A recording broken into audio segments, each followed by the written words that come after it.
അന്ന് ഫലസ്തീൻ എന്നൊരു രാജ്യം അവിടെ ഉണ്ടായിട്ടുണ്ടെങ്കിൽ ഇന്ന് അത് ഗസ എന്നുള്ളൊരു തുരുത്തായിട്ടത് മാറിയിട്ടുണ്ട്. അത് വെസ്റ്റ് ബാങ്ക് എന്നുള്ളൊരു തുരുത്തായിട്ടത് മാറിയിട്ടുണ്ട്.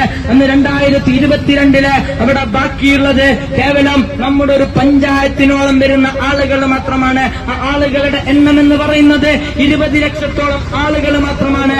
ഇന്ന് 2025 കടക്കുമ്പോൾ ലോകം കാണുന്ന ഏറ്റവും വലിയ വംശഹത്യ നമ്മുടെ മുമ്പിൽ നടന്നുകൊണ്ടിരിക്കുമ്പോൾ നമുക്ക് കാണുവാൻ സാധിക്കും, പ്രിയപ്പെട്ടവരെ, അവിടുത്തെ പോപ്പുലേഷൻ എന്ന് പറയുന്നത്, അവിടുത്തെ ജനസംഖ്യ എന്ന് പറയുന്നത് അത് 10 ലക്ഷത്തിലേക്ക് ചുരുങ്ങിയിട്ടുണ്ട്.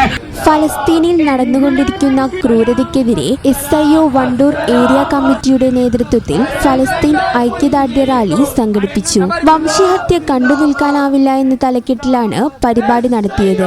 ഫലസ്തീൻ ജനതയോടുള്ള ഐക്യദാർഢ്യത്തിന്റെ ഭാഗമായി ഇസ്രായേൽ ഉൽപ്പന്നങ്ങൾ ബഹിഷ്കരിക്കേണ്ടത് നമ്മുടെ കർത്തവ്യമാണെന്ന് SIO വണ്ടൂർ ഏരിയ സെക്രട്ടേറിയറ്റ് അംഗം യാസീൻ മോഴിക്കൽ പ്രസ്താവിച്ചു. SIO Wandoor area secretary Shamil EK, Abdurahman VV എന്നിവർ സംസാരിച്ചു.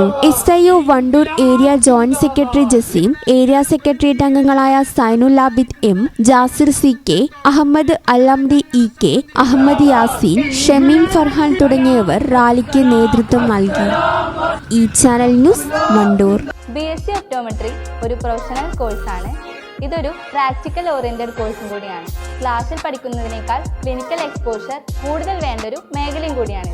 അൽസലാമ ഐ ഹോസ്പിറ്റലിൽ ആവശ്യത്തിലധികം ക്ലിനിക്കൽ എക്സ്പോഷർ നമുക്ക് ലഭിക്കുന്നുണ്ട്. അതുകൊണ്ട് തന്നെ വേഗത്തിൽ പഠിക്കാൻ പറ്റുന്നു, എല്ലാം മനസ്സിലാക്കാനും പറ്റുന്നു. We are very happy to be the part of Al Salama Optometry College.